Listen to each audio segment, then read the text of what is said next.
En unos minutos la lancha de desembarco llegará a la orilla.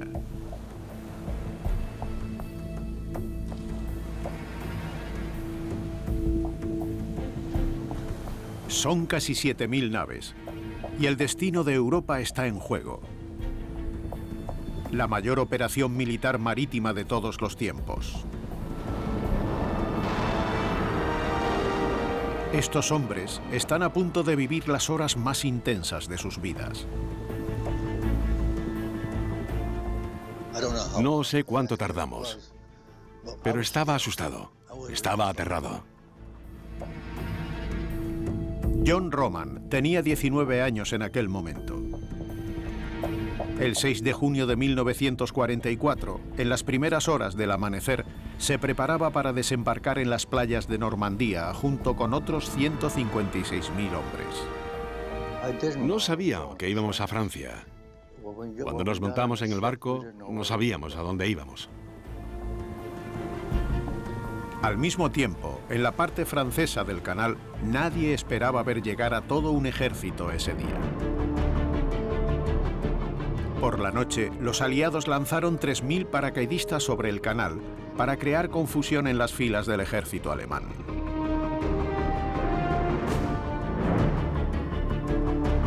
Los paracaidistas abrieron el camino a miles de naves para que desembarcaran a sus tropas y liberaran Francia.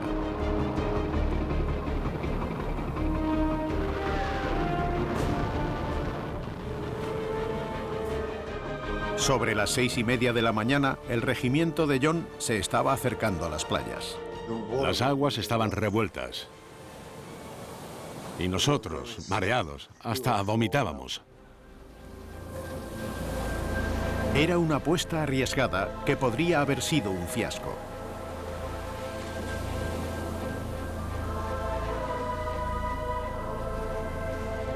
«70 años después, siguen existiendo algunos misterios de la operación.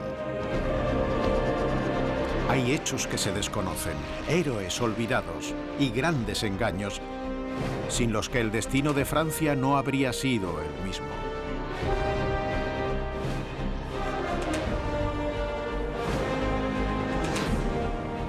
Es la cara oculta del desembarco de Normandía que les vamos a mostrar.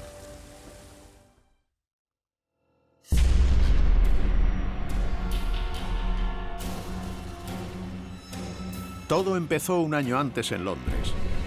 La fecha era julio de 1943, en un búnker ultrasecreto en el centro de la ciudad. Este lugar subterráneo de la capital británica estaba protegido de las bombas y era donde el jefe de gobierno, quien ya había luchado contra Hitler durante 3 años, pasó la mayor parte del tiempo. Las habitaciones de guerra de Churchill eran el lugar desde el que Churchill controlaba la guerra. Era un centro protegido debajo de Great George Street, conectado al número 10 de Downing Street, por lo que el primer ministro podía acceder con facilidad. Este refugio subterráneo se convirtió en su residencia principal. Aquí se solía reunir con su gabinete y además era el lugar donde trabajaba su personal militar. En los momentos más duros de la guerra, la vida seguía bajo tierra para todo un sector del gobierno. Dormía y trabajaba allí. Era el centro de la campaña bélica británica. A principios de 1943, Churchill sabía que la guerra había llegado a una encrucijada. Hitler controlaba todo el continente europeo, pero en el este el ejército alemán se había atascado durante 2 meses en el frente ruso, luchando contra las tropas de Stalin. Las pérdidas alemanas fueron descomunales, casi 2 millones de hombres. Para Churchill y su aliado, el presidente Franklin Roosevelt, había llegado el momento de lanzar una gran ofensiva en el oeste para liberar Europa. Para ello organizaron la mayor operación militar marítima de la historia de la humanidad. Era evidente que se produciría una invasión inminente en 1944. Los 2 únicos problemas eran dónde y cuándo tendría lugar.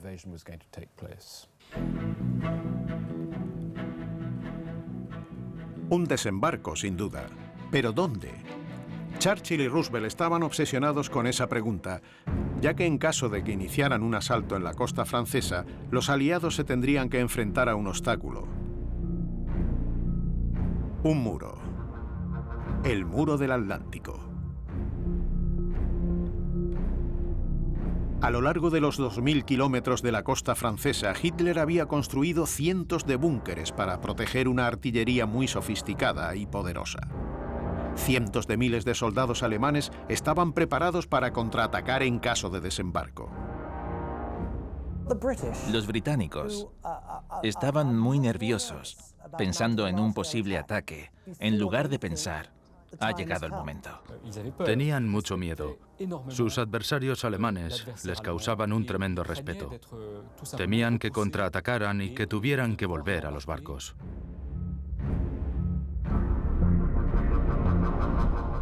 La idea de un ataque frontal contra lo que era en ese momento el ejército más poderoso del mundo resultaba suicida. Se trataba del envío de unas 170.000 tropas a playas abiertas y muy bien defendidas. Era una de las apuestas más extraordinarias de la historia. Por lo tanto, el riesgo era enorme. Pero en julio de 1943, el mando militar de Churchill y Roosevelt tomó una decisión. El desembarco se llevaría a cabo en Normandía para reducir los riesgos al mínimo. Así se aseguraban de que habría el menor número posible de fuerzas alemanas frente a los aliados cuando llegaran. Churchill diseñó un plan con el objetivo de engañar nada menos que al propio Adolf Hitler.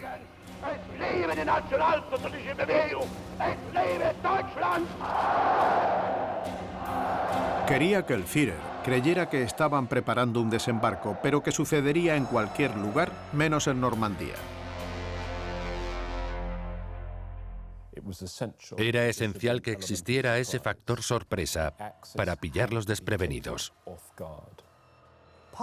En parte, el engaño estratégico es el resultado de la personalidad británica, de su actitud ante la vida. Retroceder un poco para observar una situación y ver qué se puede hacer bajo la superficie o entre bastidores, y cómo se puede tergiversar la situación de manera sutil.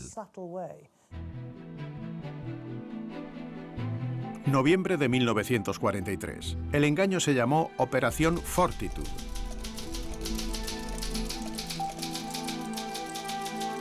Desde este búnker, el primer ministro encargó una misión a la London Controlling Section, una organización ultrasecreta.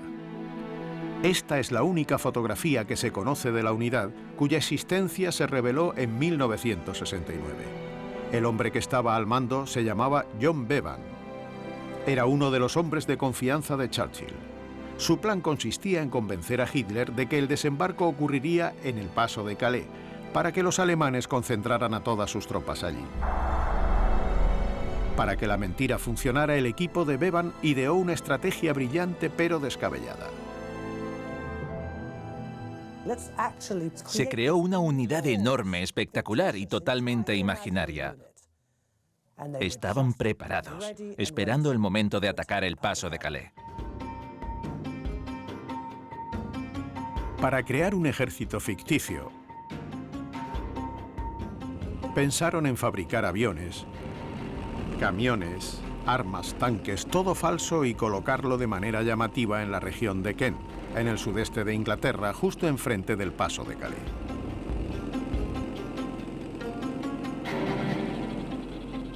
Esa ubicación era perfecta para que los alemanes lo vieran. El campo es totalmente plano, por lo que los aviones espías del enemigo podrían detectar las instalaciones militares falsas con facilidad. John Raymond lo sabe todo sobre este ejército fantasma. El historiador es la única persona que ha estudiado todos los detalles de la operación.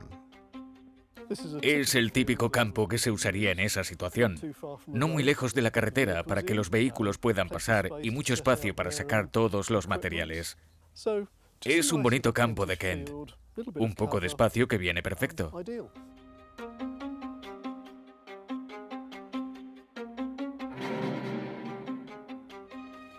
Tuvieron que recrear todo lo que un ejército de verdad necesita, aunque en realidad todo fuera un espejismo. Pero el trabajo era complejo. Era noviembre de 1943 y el desembarco estaba planeado en menos de 6 meses. Tenían que encontrar la manera de producir una gran cantidad de señuelos fiables en poco tiempo. Para eso, el equipo de John Bevan recurrió a una tecnología recién desarrollada y de rápido crecimiento. Para encontrarla, tenemos que dejar Inglaterra y partir hacia Nueva York.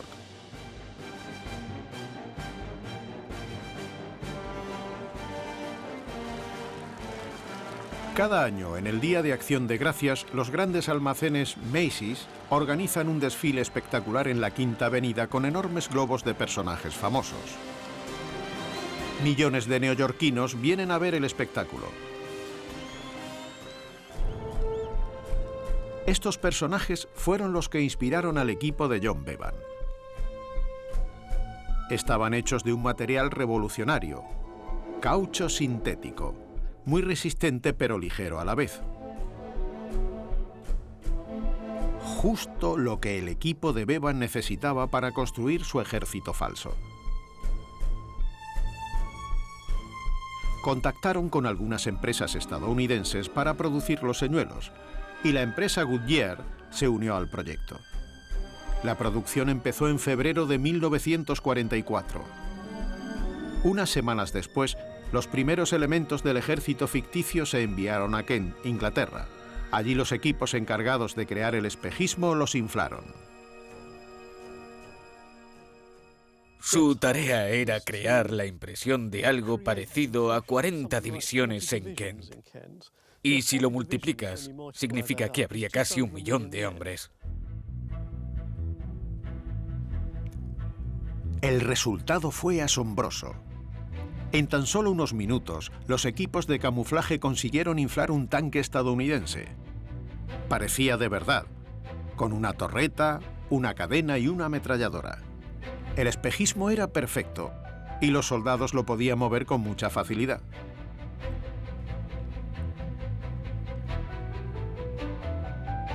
Eran ligeros como habían planeado,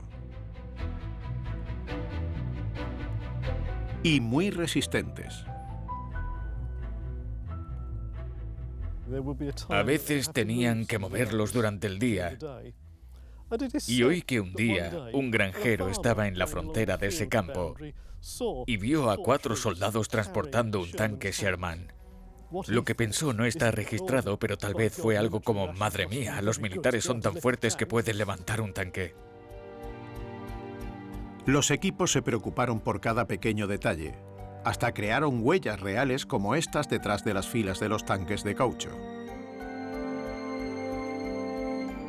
Pero el equipo de Bevan también pidió cientos de lanchas de desembarco falsas que colocaron por toda la costa de Kent y en los ríos de la región. El escenario estaba listo. Parecía que un gran ejército estaba listo para cruzar el canal hacia Calais. Hasta tenía su propio nombre: FUSAR, o Primer Grupo del Ejército de Estados Unidos. Pero para hacerlo completamente creíble, necesitaba algo más: un líder. El jefe de Fortitude, John Bevan, pidió que nombraran a un comandante de verdad para que liderara este ejército fantasma. Y eligió al más famoso de todos: el general Patton, el estadounidense al que más temían los alemanes. Lo admiraban. Pensaban que era un gran general. Era agresivo y un estratega excelente. Era un oficial que les habría gustado tener en su propio ejército. Con su pesado casco y su col de marfil en la cadera, Patton era el militar más destacado del ejército estadounidense. Se había ganado una reputación de guerrero intrépido. Era un bulldog. Era duro con sus hombres. Y no era el típico que iba a burdeles por la noche. Ante todo, era ambicioso. La campaña de África del Norte, el desembarco en Sicilia.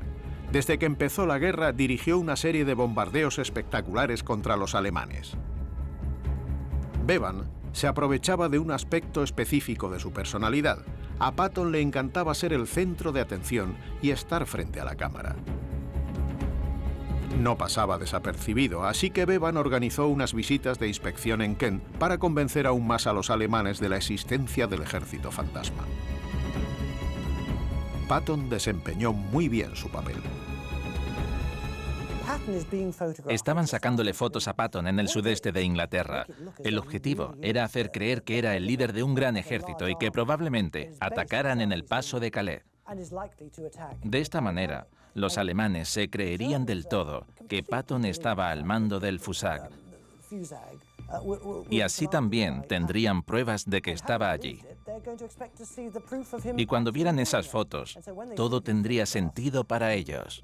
Y pensarían, ya viene. Y la prensa no se cansó de él.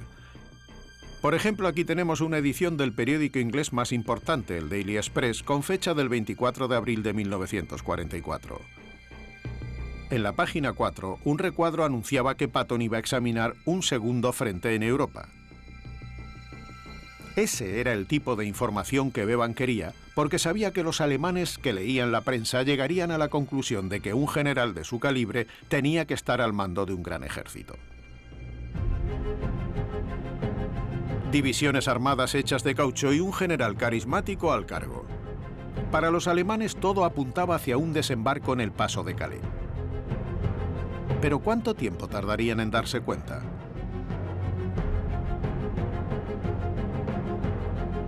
En abril de 1944, John Bevan estaba obsesionado con esa pregunta. Mientras tanto, en otro lado de Inglaterra, en el sudoeste, el verdadero ejército de los aliados se estaba preparando. Y Bevan tenía un solo miedo: que los alemanes se dieran cuenta de que el objetivo real eran las playas de Normandía. Para evitar ese riesgo, quería que los alemanes tuvieran toda su atención en el ejército fantasma y, sobre todo, quería que estuvieran obsesionados con un desembarco en el paso de Calais. Bevan creía que tenía al hombre perfecto para eso. Era un aventurero, una figura completamente desconocida para el público general que desempeñó un papel fundamental en el transcurso de los hechos.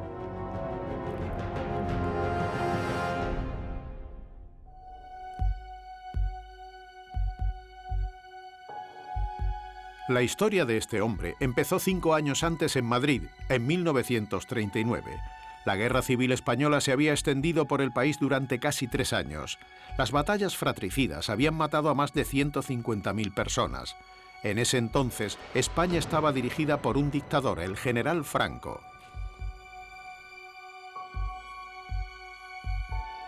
Un hombre, horrorizado por las atrocidades de la guerra, decidió dedicar su vida a combatir toda forma de dictadura. Su nombre era Joan Pujol y tenía 24 años. Su experiencia en la Guerra Civil Española le enseñó que los nazis iban a destruir la civilización europea. Y él estaba decidido a que el resto de Europa no pasara por lo mismo que España había sufrido. Para luchar contra los nazis, este joven tramó una estrategia disparatada. Una mañana, en enero de 1941, Joan Pujol se dirigió a la embajada británica.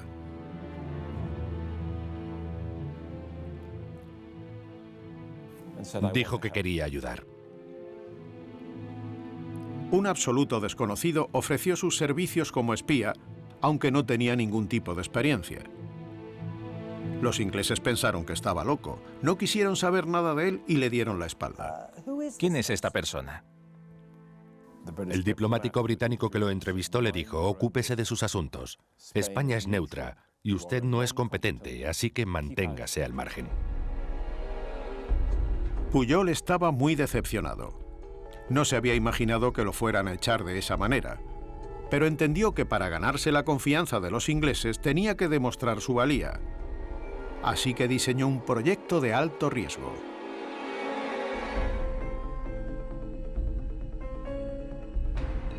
Unos días después, en Madrid, el joven español fue al número 2 del Paseo de la Castellana. Era la dirección de otra embajada, la del país que detestaba, Alemania. Se le había ocurrido una estrategia singular. La única forma de llegar a los británicos era ofrecer primero sus servicios como espía a los alemanes y así conseguir suficiente información para volver a los británicos y decirles: mirad toda la información que he conseguido, la necesitáis, ahora no me podéis rechazar. Joan Pujol ofreció espiar para los nazis, con la clara intención de traicionarlos frente a las fuerzas aliadas. Mintió para que se lo tomaran en serio. Les hizo pensar que trabajaba para el Ministerio de Asuntos Exteriores español y que tenía un pasaporte diplomático con el que podía viajar a Inglaterra con facilidad. Y por sorprendente que parezca, los alemanes se creyeron su historia. Tener a alguien que apoyara al eje y que estuviera dispuesto a hacer este trabajo era un regalo del cielo, especialmente en un lugar en el que había escasez de agentes secretos, en este caso Reino Unido. Porque en ese momento ya habían expuesto y arrestado a casi todos los espías del Reich.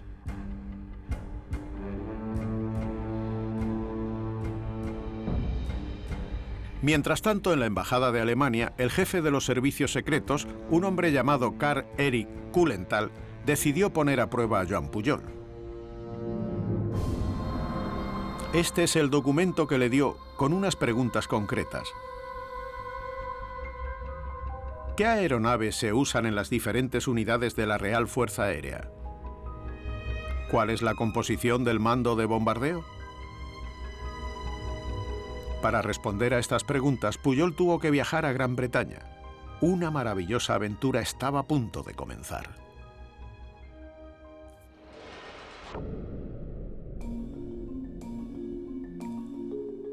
En teoría, para llegar a Inglaterra desde España en la guerra, tenía que pasar por el puerto de Lisboa, en Portugal. Por lo tanto, Pujol viajó a la capital portuguesa en julio de 1941 sin intención de ir más lejos. Una vez allí, empezó a trabajar en la biblioteca pública. Durante varios meses consultó guías y enciclopedias y usó la imaginación para adornar sus mensajes con pequeños detalles. Después, enviaba información totalmente falsa, pero que parecía verdadera a los servicios secretos alemanes. Era un hombre con una gran imaginación. Creaba, por ejemplo, historias de lanchas de desembarco gigantescas que se iban a probar en el lago Windermere, en el norte de Inglaterra. Todo esto salía de su imaginación. Por ejemplo, el lago Windermere existe, está situado cerca de Escocia, pero los grandes barcos que Pujol describía nunca existieron. Y lo más increíble era que el líder de los servicios secretos alemanes, Karl Erich Kulenthal, no sospechaba nada. Es un milagro que los alemanes leyeran eso y no pensaran: esto no tiene ningún sentido. De esta forma, el joven español logró facilitar a los alemanes decenas de documentos falsos y ganarse su confianza. Aunque unos meses antes los ingleses rechazaran los servicios de espionaje de Pujol, ahora empezaban a interesarse por él.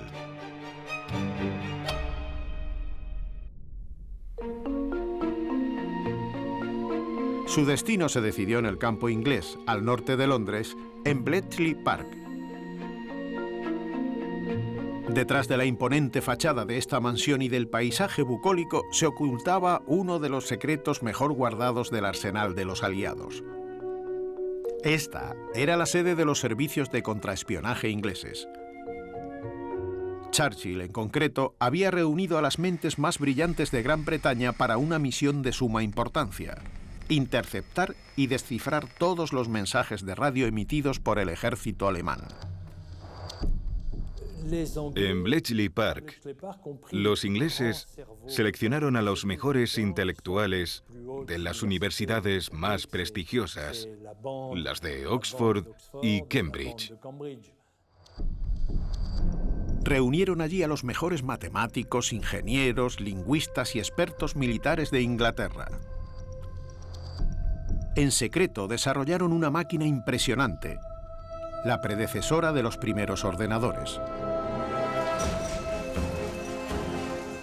El Ultra. Era una calculadora enorme, la más eficaz de su época. Gracias a esta máquina, los aliados habían podido descifrar los códigos usados por el enemigo para encriptar sus mensajes de radio desde 1941. Los alemanes no lo sabían, pero los ingleses descodificaban muchos de sus intercambios secretos. En abril de 1942, Bletchley Park interceptó un mensaje peculiar que los servicios secretos encontraron muy intrigante. El mensaje era el siguiente. El 2 de abril de 1942, un espía alemán con nombre clave Alaric y sede en Madrid informó a los servicios secretos alemanes de que un convoy de 16 barcos británicos estaban a punto de salir del puerto de Liverpool, bajar por el Atlántico y el estrecho de Gibraltar para reabastecer a las tropas de los aliados en la isla mediterránea de Malta.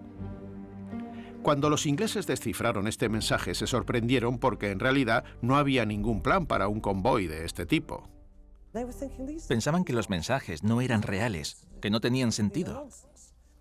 Los aliados sabían que ese convoy no existía. Sin embargo, los alemanes creían ciegamente en la información del espía. Poco después, los barcos alemanes salieron en busca de un convoy imaginario y pasaron días recorriendo el Mediterráneo para encontrarlo. Los ingleses no se lo podían creer. Los aliados estaban perplejos con el esfuerzo tan intenso que estaba realizando el enemigo en el oeste del Mediterráneo para encontrar y destruir un convoy que no existía. Se trataba de un hombre operando solo, con miles de tropas.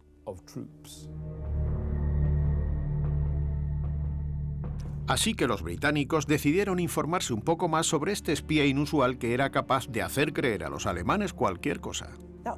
Fuera quien fuera este peculiar espía, estaba claro que escuchaba todo lo que decían los alemanes, por lo que los británicos tenían que llevárselo consigo. Los servicios de Bletchley Park se propusieron encontrarlo.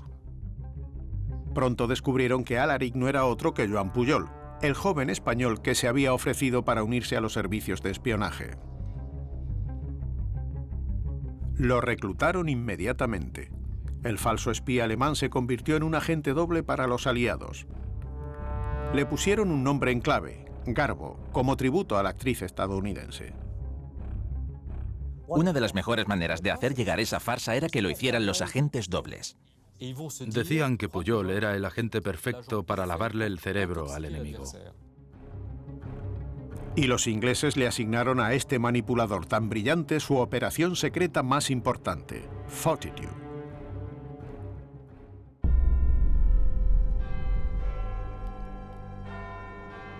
Joan Pujol, alias Garbo, se mudó al centro de Londres, cerca de Jeremy Street.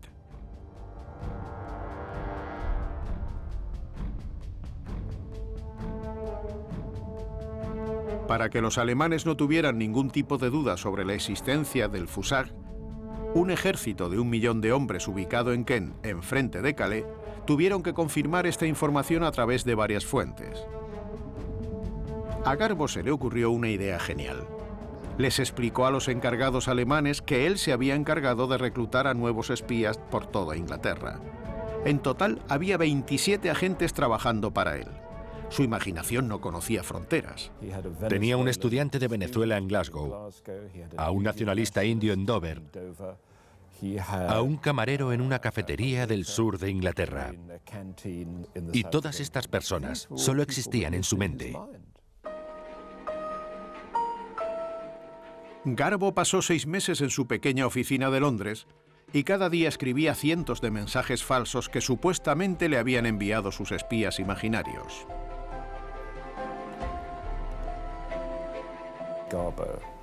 Garbo pasaba 3 horas cada noche en la radio, transmitiendo sus informes al supervisor alemán. Lo que sí recuerdo es que mamá se quejaba muchísimo porque papá tenía que salir, mi padre tenía que salir todas las noches y se pasaba largas horas por la noche, me imagino que trabajando para hacer estos mensajes, escribirlos, mandarlos.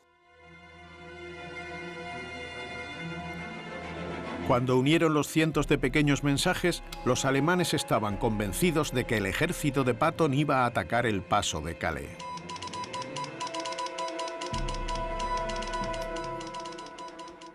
Todas estas pequeñas cosas no significaban nada por separado, pero cuando las juntaron, empezaron a tener sentido para los alemanes. Le estás proporcionando a tu enemigo pequeñas piezas del puzzle.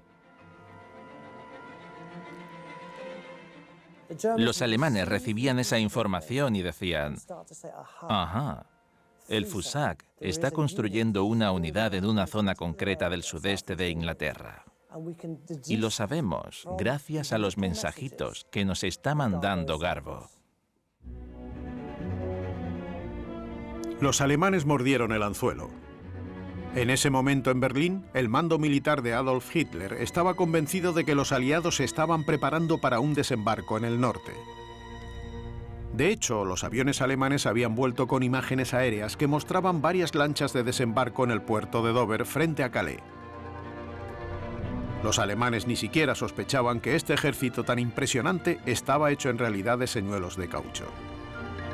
No se imaginaban que esos barcos no eran más que juguetes hinchables. Efectivamente, en el mapa del alto mando alemán podemos observar dónde creían los espías del Reich que las fuerzas anglo-estadounidenses estaban situadas.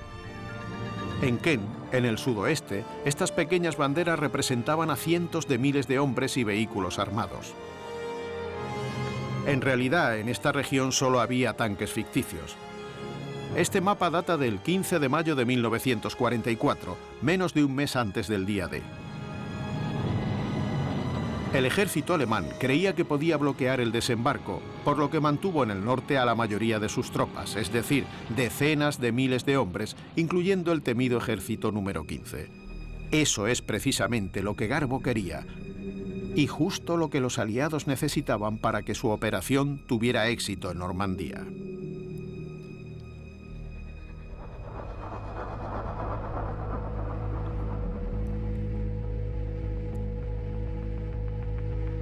Sobre las 2 de la mañana del 6 de junio de 1944 comenzó la operación Overlord. El destino de Europa estaba en juego. Era la mayor invasión militar marítima de todos los tiempos en la que participaban casi 7.000 naves de diferentes ejércitos, incluyendo la Armada de los Estados Unidos, la Marina Real Británica y las Fuerzas Navales de la Francia Libre. A bordo había 132.000 soldados, entre ellos hombres muy jóvenes como John Roman. Ahora tiene 89 años, pero en aquel entonces, en 1944, tenía solo 19.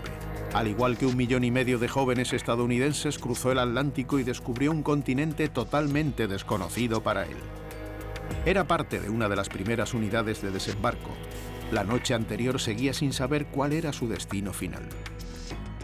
No sabíamos que nos dirigíamos a Francia. Cuando nos montamos en el barco, no sabíamos a dónde íbamos. El 6 de junio, un total de 156.000 hombres intentaron llegar a las playas de Normandía, incluidos los paracaidistas.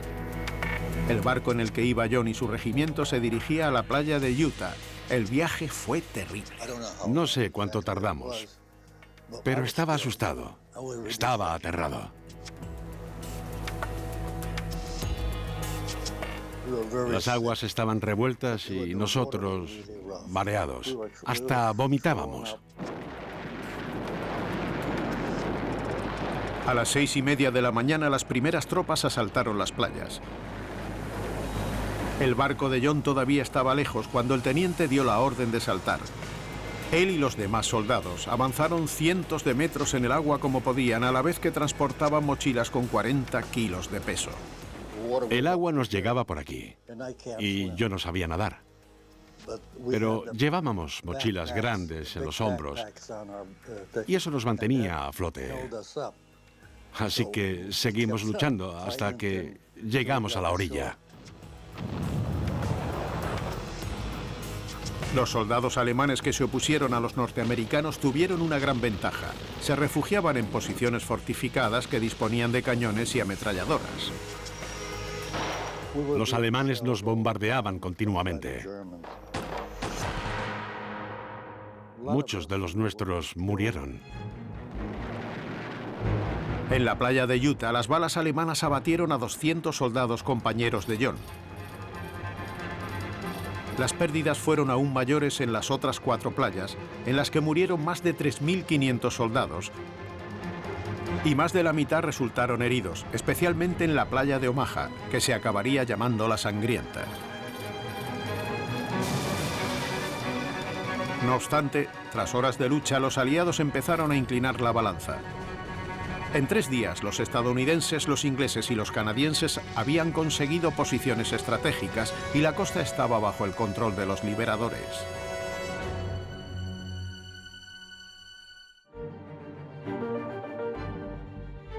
El desembarco fue todo un éxito y la prioridad de los estadounidenses era tomar Cherburgo, el puerto más grande de la región, antes de pasar a París. Era algo esencial para asegurar el reabastecimiento de las tropas y la logística.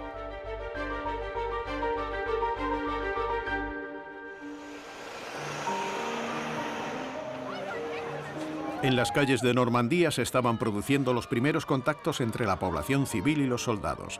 Al igual que a otros soldados, los franceses recibieron a John como un héroe y las chicas saludaban entusiasmadas.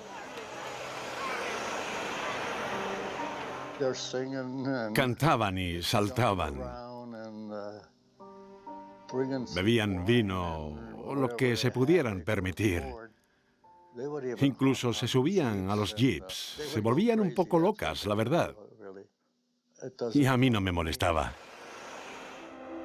Los niños también estaban fascinados con estos soldados que parecían venir de otro planeta. Como Francis Lepesquer, que tenía 8 años cuando vio a los GI por primera vez. Eran unos soldados muy amables. Nos daban muchos dulces y cigarrillos. Para nosotros, venían de otro mundo. Fue algo extraordinario. Daban chocolate y azúcar, porque no teníamos ningún tipo de dulce. Era magnífico. Descubrimos los chicles. Nadie nos había dicho que no se podían tragar. No lo sabíamos. Detrás de las primeras filas, el ejército de Estados Unidos estaba construyendo campamentos enormes para descansar y recuperarse. Allí las raciones de comida eran mejores. Había periódicos, correo de las familias y partidos de béisbol, como en su país. Era el estilo de vida norteamericano trasladado a las zonas rurales de Normandía. Era una manera de salir del ambiente bélico por un momento, una manera de tranquilizarse. Así los soldados podían estar preparados cuando se les necesitara en combate. Los soldados que echaran de menos su hogar podían sentirse como en casa. Tanto en la ciudad como en los campos, el ejército invitaba a los soldados a ver películas. Proyectaban los mejores éxitos de Hollywood, como Casanova Brown con Gary Cooper y El gran dictador de Charles Chaplin. Francis, que tenía 8 años por aquel entonces, descubrió las películas estadounidenses en un cine que se había construido en medio del campo. La primera película que vi en mi vida fue en un campo, a 1 kilómetro de aquí. Proyectaron una de Charlie Chaplin. Nunca antes había visto una película. Fue mágico.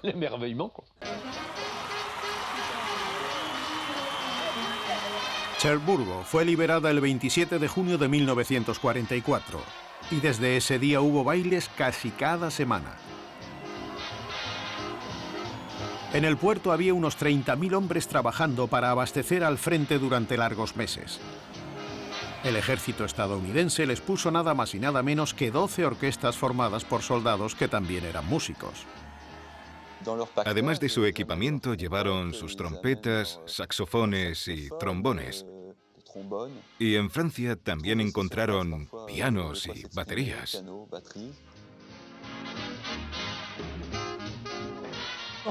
Lo bailábamos todo y eran bailes de verdad. No dábamos saltos sin sentido como hacen hoy en día. Y les servían cualquier sitio, como este lugar abandonado, la fábrica Amiot, donde tuvo lugar uno de los bailes más famosos de la región de Cherburgo. El primer baile fue en la fábrica Amiot. Había 2.000 personas. Vaya noche. Esa noche un soldado americano invitó a Paulette a bailar. Su estilo lo impresionó. Era un larguirucho. Y mientras bailaba, decía, good, good. Estos bailes traían un aire fresco de libertad a los franceses. No pasaba algo así en Francia desde hacía mucho tiempo. Tras 4 años oscuros, todo el mundo quería ir, tanto los ciudadanos como los soldados.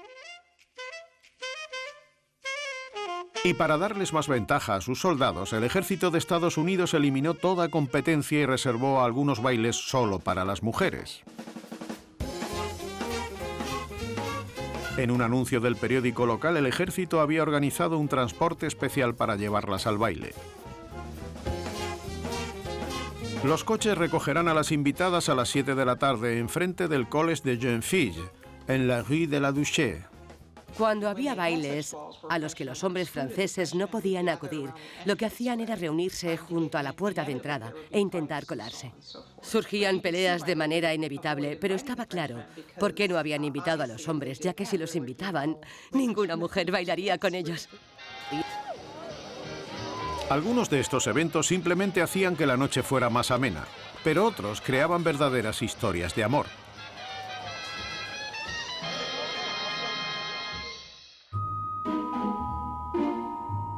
Unos meses después de desembarcar en la playa de Utah, John Roman estaba en las Ardenas, en Charleville, al este de Francia, que acababa de ser liberada. Y una noche su vida cambió por completo. Un amigo vino y me dijo, oye John, vamos a tomarnos una cerveza. Así que fuimos a una cafetería donde ponían música y cuando entramos empezó a sonar una canción. Esa noche John se fijó en Jacqueline. Tenía 17 años y trabajaba de secretaria en el ayuntamiento. La invitó a bailar, pero ella no iba a ceder tan fácilmente. Jacqueline me dijo, bueno, se largó. Fue a sentarse. Así que volví a la barra y cuando mi amigo regresó le dije que no quería bailar conmigo, pero que lo iba a volver a intentar. Jacqueline tenía un carácter fuerte, pero John no se rindió y consiguió ganarse su corazón. Actualmente siguen juntos.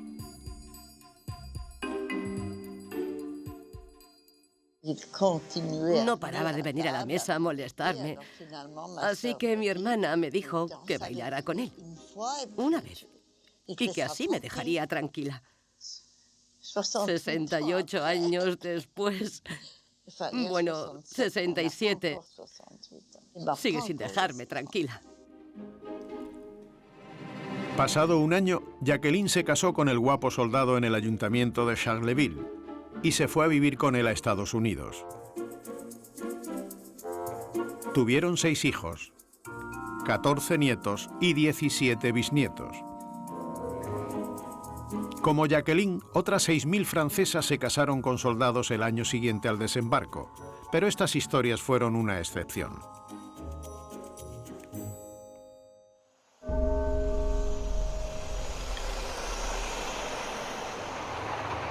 A veces, las relaciones entre los soldados estadounidenses y las mujeres francesas eran problemáticas.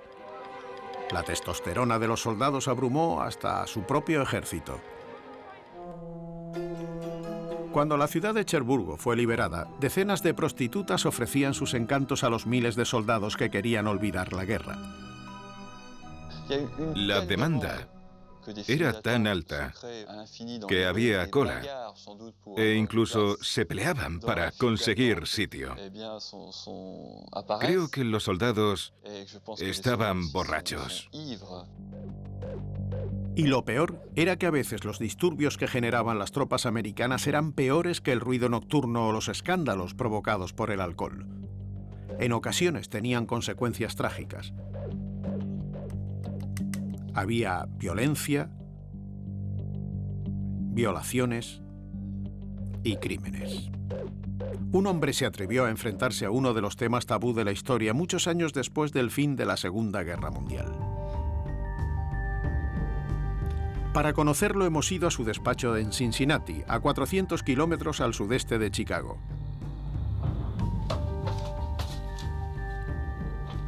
Robert Lilly es sociólogo y criminólogo y ejerce de profesor en la Universidad de Kentucky del Norte. Pasó 20 años estudiando los archivos de los tribunales militares estadounidenses, analizando el testimonio de expertos y comparando informes de testigos. En 2003 publicó un libro que causó sensación titulado Taken by Force, tomada por la fuerza, en el que trata el tema de las violaciones que cometieron los soldados estadounidenses en la Segunda Guerra Mundial, sobre todo en Francia. Según Robert Lilly, las primeras violaciones en Normandía tuvieron lugar pocos días después del desembarco. Fue una combinación de unos soldados que quizá no recibieron una buena formación. No eran lo mejor de lo mejor. Y además estaban armados y borrachos. El resultado fue una brutalidad extrema. Estos terribles sucesos permanecieron en secreto durante muchos años. 70 años después quedan algunos testigos, pero no todos quieren revivir esos recuerdos.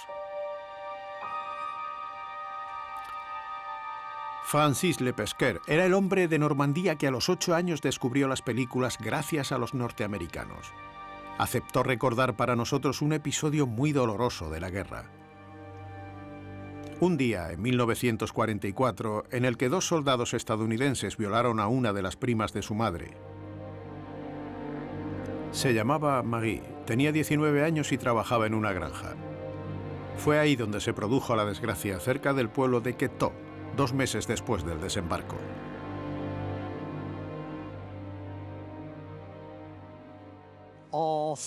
En la tarde del 1 de agosto de 1944, 2 estadounidenses armados tomaron esa curva y vinieron aquí, pidiéndole a Madame Hébert, la propietaria, algo de beber. Querían sidra, así que Madame Hébert obedeció y mandó a su empleada Marie a la bodega por una botella. Pero después de bebérsela se pusieron agresivos. Se pusieron muy pesados y atrevidos. Madame Hébert empezó a ponerse muy nerviosa. Al principio pidió ayuda aquí, pero aquella mujer estaba tan asustada que le cerró la puerta. Madame Hébert se giró. Se le cayeron los zapatos y empezó a correr descalza.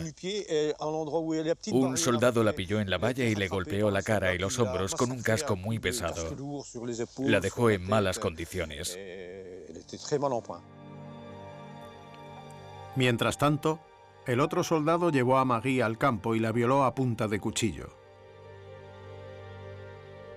El propietario de la granja, Monsieur Hébert, y uno de sus empleados escucharon los gritos e intentaron intervenir, pero los atacaron. Uno de los soldados golpeó al empleado y le disparó en el estómago. Y el segundo también violó a la pobre joven.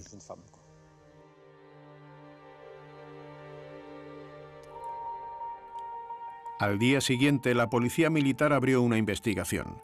Escenificaron la cronología de los hechos en la casa de los Hébert y entrevistaron a los testigos. Encontraron las vainas de las balas que se dispararon en la escena del crimen.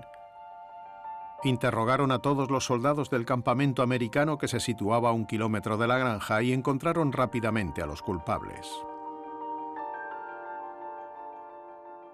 Había sangre en uno de los uniformes del soldado. Cuando volvió al campamento, lo tiró, pero ya lo habían descubierto. Y su nombre estaba en esos pantalones, por lo que pudieron identificar que estuvo allí. Al segundo soldado le enseñaron piezas de su fusil encontradas en la escena del crimen. Esa fue el arma que usó para golpear a Monsieur Hebert. Llevaron a los dos a un juzgado militar estadounidense en Cherburgo. El primero confesó la violación, pero el segundo lo negó todo. Uno de los soldados dijo que la violación fue consensuada, que ella estaba de acuerdo. Llamó mentirosa a la víctima de 19 años. Este caso llegó hasta Eisenhower. El general Eisenhower era el comandante supremo de los soldados estadounidenses y tenía una política definida: no habría clemencia. Los dos hombres que violaron a Marie y mataron al joven en la granja fueron sentenciados a la horca. Eisenhower dijo: ejecutadlos cerca del lugar en el que cometieron el crimen. Un sitio en el que los demás soldados lo puedan ver, en público. Quiero que los soldados se eduquen, que sepan que no se pueden salir con la suya, que los franceses sepan que hacemos todo lo posible para combatirlo. La ejecución se produjo en un campo cerca de la granja de Hebert, en público, y en presencia de Marie, la víctima.